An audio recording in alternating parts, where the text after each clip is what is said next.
臭みの成分を抜いてあげると。食塩の入っていない料理酒、火を入れすぎないと。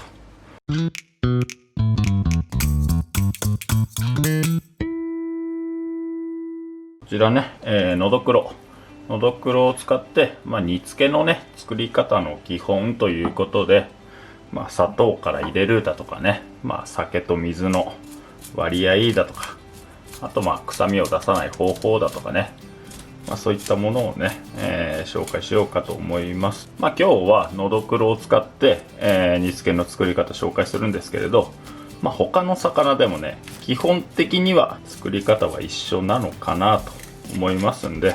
金目鯛で作る時とかだとか、マダイで作る時だとかね、そういった時もね同じように作れるかとは思いますので、魚のね処理は基本的には一緒で、鱗を取って内臓を取り出してと、のどぐろなんかはねこうやって包丁で簡単に鱗取れるんですけど、タイだとかね鱗が硬い魚は、鱗引きで、鱗取ってくださいと。で今日はね、これさばいて切り身にせずに丸で煮付け作りますんで、丸で作る場合はねこうやって顔なんかの鱗も、細かく丁寧に取り除いてくださいと。ここでね、一旦水洗いしてもいいんですけど、今日は、このままねエラ外して、内臓をね、開いて洗ってという形で、魚のエラっていうのはねここ、だから外側から見るとこの辺りと、あとこの顎の付け根と、だから裏側ですね、この3箇所でつながっているので、この3箇所をね切ってあげれば、でエラ蓋持ち上げてね、そのさっき言った付け根の部分ですね、ここと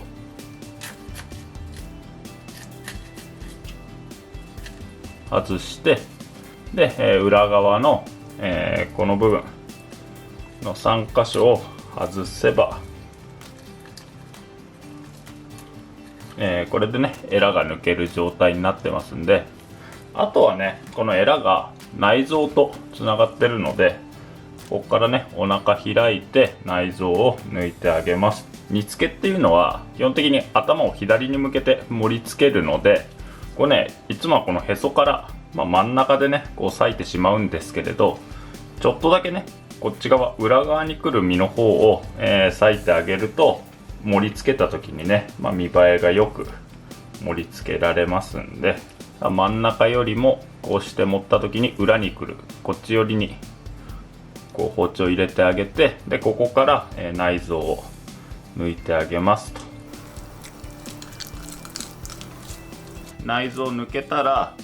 ここのね中骨に血合いがあるので、血合いにね1本包丁入れて、ここからこのね内臓の汚れと、あと残った血合いと、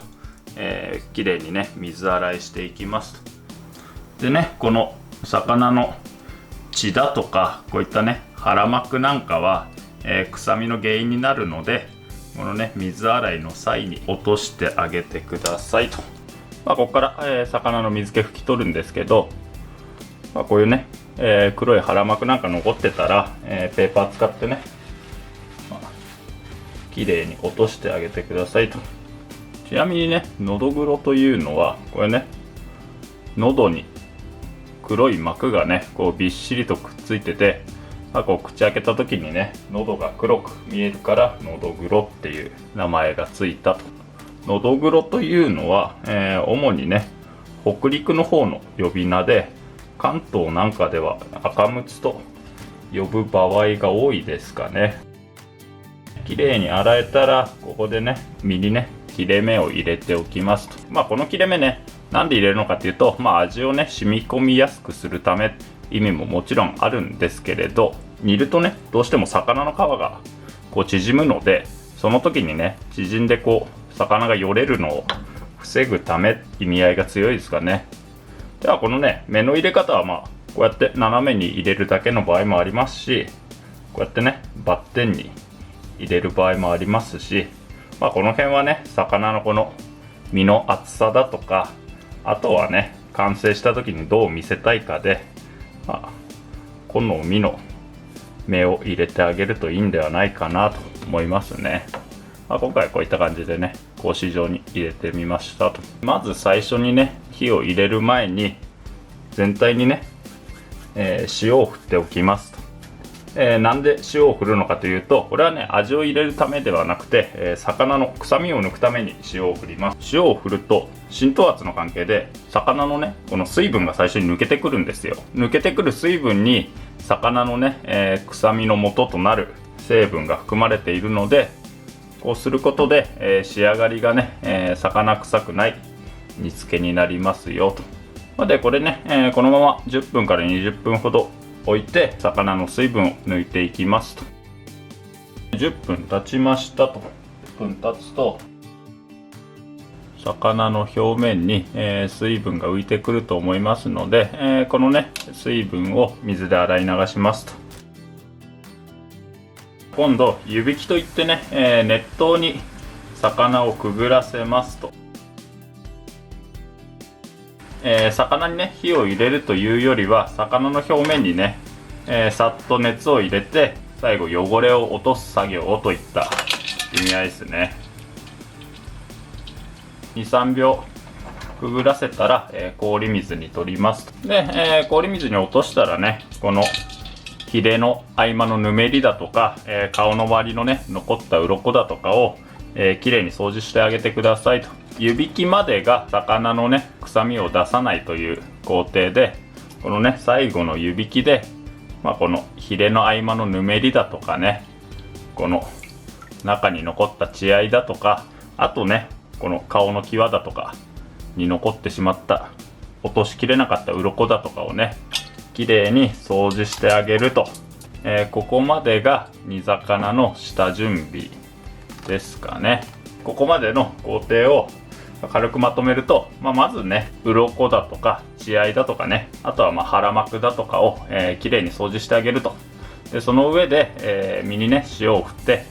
臭みの成分を抜いてあげると。最後熱湯にね落とすことで、最初にね取りきれなかったヒレの際のぬめりだとか細かい鱗だとかどうしても残ってしまった血合いだとかを掃除してあげると。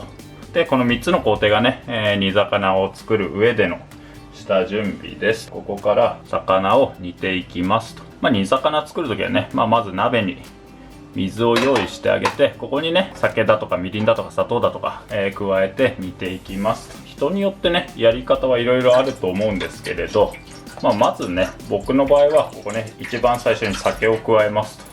と。でもちろんこれね料理酒でも構わないんですけれど、基本的には食塩の入っていない料理酒が、僕はおすすめしておりますと。でこのね、水と酒はだいたい同割りぐらいで僕はいつも作りますかね。魚を入れてここから火にかけていきますと。でこのね、最初の水と酒の量は、このね煮魚が半分浸かるぐらいの量を目安に、入れてください。結構煮魚っていうとパンパンにね入れて煮るイメージがある方も多いとは思うんですが、煮魚をね美味しく作るコツはね、火を入れすぎないと。あまりね長時間グツグツいていると魚の旨味がねどうしても煮汁に溶け出してしまうので、だいたいね、10分から15分ぐらいで、作るようなイメージで、ね、火にかけたら、まずね最初が砂糖酢ね、砂糖を、加えます